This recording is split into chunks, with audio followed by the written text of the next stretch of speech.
right, everybody. Welcome to the Asking for a Friend podcast. My name is William Colley. I'm the executive pastor here at Downtown Community Church, and I'm joined by your lead pastor, Benjamin Kempfer. Ben, how you doing, man? What's going on, my people? I am excited to launch our first midweek podcast, see how this goes. Yeah, we're excited. This is something we've been talking about for a while, and something that we are just eager to get started. Eager.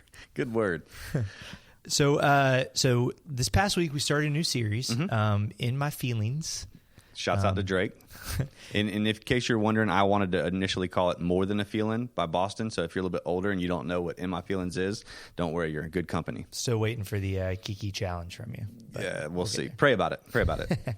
Awesome. So why don't you just kind of give a quick overview of the series for the people that maybe didn't get a chance to listen to it yet, or just before we get into some of these questions? Yeah, so the overarching idea behind the series is to help people have great marriages. We don't believe that Jesus died on the cross and used the primary metaphor for, him in the church as marriage for us to have really bad marriages that don't reflect that. And so as we kind of surveyed a bunch of people and asked for a bunch of thoughts and advice and read some stuff, these are 4 big principles that we've gone over, or one that we've gone over, 3 more that we have to go, that really help to set us up and posture us to have really God-glorifying relationships. In the first week, we talked about the principle of the path, and that is essentially a direction, not your intention, not your emotion, and not your expectation ultimately determines your destination, that we're all on a path. We're all on a path, relationship especially, whether we're single, dating, engaged, marriage, or married.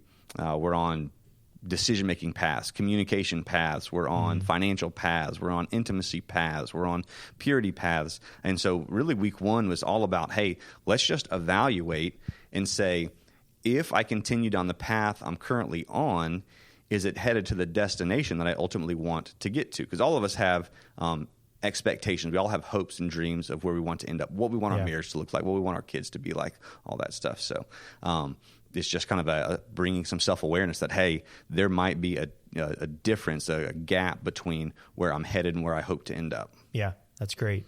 And realizing that events are leading to your ultimate destination. Yeah, yep. And so the reason we want to do this podcast is we realize that, hey, relationships is a big topic, and so we really wanted to take some time during the week to kind of answer some of y'all's questions. So thank you to everybody that asked questions. We're going to be posting on Instagram. Make sure you follow us at DCC Tally every Sunday, an opportunity for you guys to ask questions on there. And you can also just email us questions at dcctally.com. And we should preface it by all these are anonymous. We're not going to be throwing people's names out there. So if you're embarrassed by a question. Unless you're trying to holler and you want us to throw your name out there as single, ready to mingle, then we'll be happy to. Let's do it. Which is why we call it Asking for a Friend. So we're just throwing it out there. So, all right, let's get into it. Question number 1. When you realize you're on a path that you don't want to be on, how do you go about getting off it? Yeah, so how do you change? That's really the important question. To start off is to say that realization really is the most important part. It's not the easiest part, but it is the most important part. You can't change what you're not aware of. Yeah. And so simply being aware that if I continue down this path, I don't like where this path is going to ultimately end up, and so I need to change something. We talked a lot on Sunday about how we understand this concept geographically, where if I'm driving somewhere and I realize that, I'm lost, that I need to get unlost really quickly. And if I head west down I-10 from Tallahassee, I'm going to hit California, not Jacksonville. And I think the same thing's true with how to change, where if you think about it, lost is really difficult because you don't know really at what point you got lost. Mm-hmm. If you knew what point you got lost, you could just back up, I'm lost now, so let me back up 5 feet, and now I'm unlost again. I know where to go. There's just kind of this gray area, and all of a sudden you wake up and say, gosh, where do I go from here? If you're driving, the great thing is we have smartphones now. So you can just pull up your handy-dandy app and type in your destination, make sure your GPS is on, and it tells you exactly how to get there. It used to be that you had to pull over to a gas station. And I think that it's pretty true the same way. There needs to be this external sense of help, this external sense of how do I get to that point. It's really difficult to get on the right path if you've been going on the wrong path, especially for a while. So what I would say is once you've had that realization, find external sources of help. Most specifically, it's almost always in telling somebody that you're on the wrong path and you need to get help to get to the right path. Now, that's kind of a principle, and there are a ton of different ways that could play out. That's not always just like telling your best friend, telling your roommate, or even telling your spouse. Sometimes it is, but for instance, if you wake up to the realization you are on the wrong path financially, right? You should talk to a financial planner. You should talk to someone about how to set your account up to where it, auto drafts into one account and it pulls down to a second account so you retain savings and do some stuff like that. If you realize with your personal mental health that you've got some things that you need to work through, which probably all of us do, you need some help and you're probably not going to be able to figure that out on your own. You need to maybe talk to a friend to hold you accountable to go talk to a therapist, or maybe just you go talk to a therapist yourself. If you're in a spiritual rut, I think that was part of the question too at first, is if you're in a spiritual rut, you need accountability. Most times people don't get in ruts because of the fact that God didn't show up. It's because I'm in a rut and I'm not reading my Bible. I'm not praying consistently. I'm not serving. I'm not in community. There's all these things that are missing. Yeah. And again, that's hard to change on your own. It's hard to know how to get back on your own. So usually some sense of external help and accountability is important. The verse that this makes me think of is so Ecclesiastes, Old Testament, Solomon also wrote Proverbs that we talked about on Sunday, says this. He says, Ecclesiastes chapter 4, says, 2 are better than one because they have good return for their labor. If either of them falls down, a.k.a. goes down the wrong path, one can help the other, but pity anyone who falls and has no one to help them up. Pity anyone who is going down the wrong path, realizes they need help, but doesn't have anybody around. Again, we talk about community, the importance of community all the time. This is why it's important. Also, if two lie down together, they will keep warm. In other words, you continue on the same path, but how can one keep warm alone? Though one may be overpowered, two can defend themselves. And then he brings this other idea in, a cord of 3 strands is not easily broken or not quickly broken. And so the idea is, you have those people, those external sources that help to point you towards the right directions. Yeah, no, that's great. And, it's this idea of, the principle of the path and realizing you're on the wrong path, and that awareness, that goes for so many different areas, not just relationships, but when we're talking specifically about relationships, I think probably one of the biggest things is realizing hey, nothing's off the table for me to get on the right path. Yeah. If it's going to take me, breaking up with this person that is dragging me down, but I've been with them for 4 years. We've been dating all throughout college or whatever the case is. Are you willing to do that? Right. Or is your relationship with Christ more important than, how long you've been with somebody? Yeah. A quick example that I talked to a guy who was struggling with some purity stuff and computer and online stuff, and he was talking about how he got his, who his accountability partners were. He was this is how this dude really wants to follow Jesus and live for him. Is he said his dad's his dad's one of his accountability partners, and another one is his mom. And I'm like, dude, I love Jesus, but that's crazy. Awkward. So anyways, so nothing's off the table when it comes to actually pursuing God. All right. Hope he's listening. All right. So question number 2, moving forward. I think this is a really good one, and probably one that anybody that is dating and anybody that is looking for a spouse is asking or has asked at some point. But how should men pursue women in a godly manner? Dude, so this is a great question. This is actually a really tough question. Yeah. And let me tell you the lens that I started to think about this question through, because it helps to maybe inform how I'm going to answer this. Instead of saying, okay, what are some good ways, what are some tips for a guy to pursue a woman in a godly manner? A lot of you guys know I have a daughter, and she's the best thing in the world. And so I wanted to think about this through the lens of 20 years from now, because she's not dating until she's at least 23. For sure. Yeah. So 20 years from now, if a guy was to pursue my daughter as her dad and her spiritual leader, what would I feel like? How would I feel like? What would he need to do for me to really feel like, okay, you pursued her correctly in a way that was really honoring to her and to her family? So So if Liam is pursuing Ava, my son's pursuing your daughter in 20 years. Yeah, the answer is going to be no. So just kidding. So number one, here's a couple things. Now, this isn't a formula, so this is not we'll get to know her first and go on 3 coffee dates and whatever. Yeah. First and foremost, be transparent with your intentions. Be transparent with your intentions. If what I see too often is that folks play this cat and mouse game, and it's terribly unhealthy. It goes under the guise of the person who cares the least has the most power, which would be great if you didn't love Jesus, but if you do, that's the most unbiblical thing. It's the person who serves the most and cares the most about the other person has the most leadership in the relationship. Side note. But I think guys really, really, really need to work on this of having clear, transparent, this is where I am. In other words, how that plays out practically. You want to ask a girl out. Mm-hmm. You say, hey, I really like you. You seem cool. I'd like to get to know you better. Do you want to go to coffee? You know, you go to coffee a couple of times. And let's say you like her and you think she likes you. It's not you just, for the next semester, continue to just quasi-date, but not really date, but then have times where you text late and, you know, all this kind of weird stuff. You say, hey, I like spending time with you and I want to pursue you. You know, I mean, just something as clear as that, I think is really important. And when you're ready for that, I don't know how folks these days categorize stuff, but at some point you say, hey, I want you to be my girlfriend, and this is where I am. This is where I'm thinking about the future. I think that guys need to be the most clear about where they are, and I think that's a huge problem. The other ones are that I think you should pursue a girl with purpose, but not with absoluteness. Christians get a little bit wonky with this. Either we date flippantly and nothing matters and it's whatever. Yeah.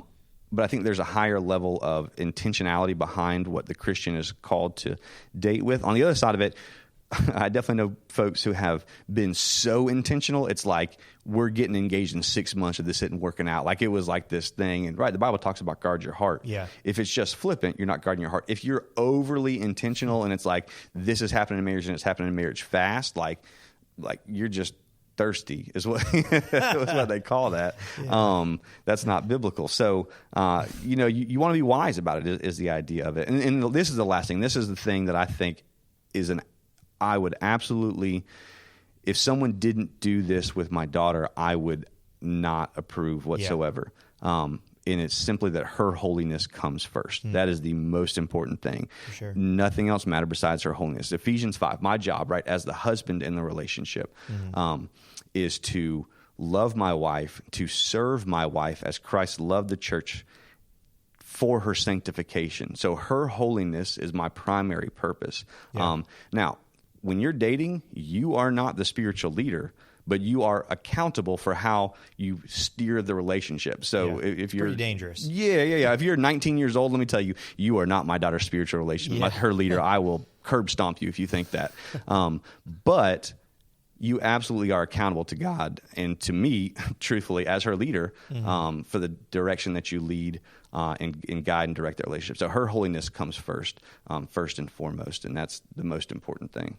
Yeah, exactly. And I think with that biblical principle of her holiness is the most important thing, like that's what we're called to do no matter where we are, in our walk with Christ, or where we are in our relational status. If as a man that's been married for almost 9 years, like my job is to continually lead my family and serve my family and push them towards sanctification of being more like Christ. Yeah, and here's what's crazy about it, right? So we don't think about this often. 1 Peter 3 talks about this, that if I don't love my wife well, I'm not only accountable to God when I get to heaven, but God won't listen to my prayers now. Yeah. Like that's huge. Like that's God, like I'm going to pray to God, right? I'm going to go and have a quiet time. I just, was totally disrespectful to my wife, treated her like trash, whatever, thought of myself first, was selfish in it. And I go pray. God's going to say, no, I'm not going to listen to you. Like that's huge. Yeah. And we like to minimize that and think that that's not that big of a deal. But yeah, I mean, that is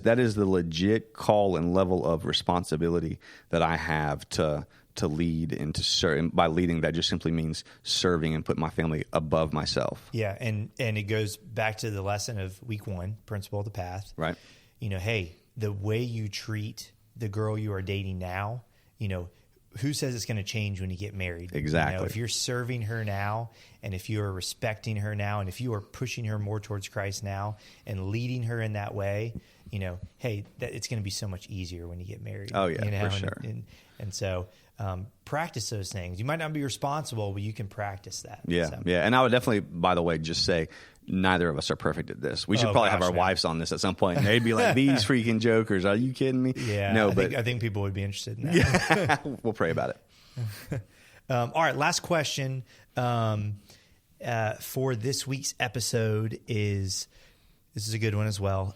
Should I be marrying another Christian? So as a Christian, should you be marrying a Christian? So quick answer, yes.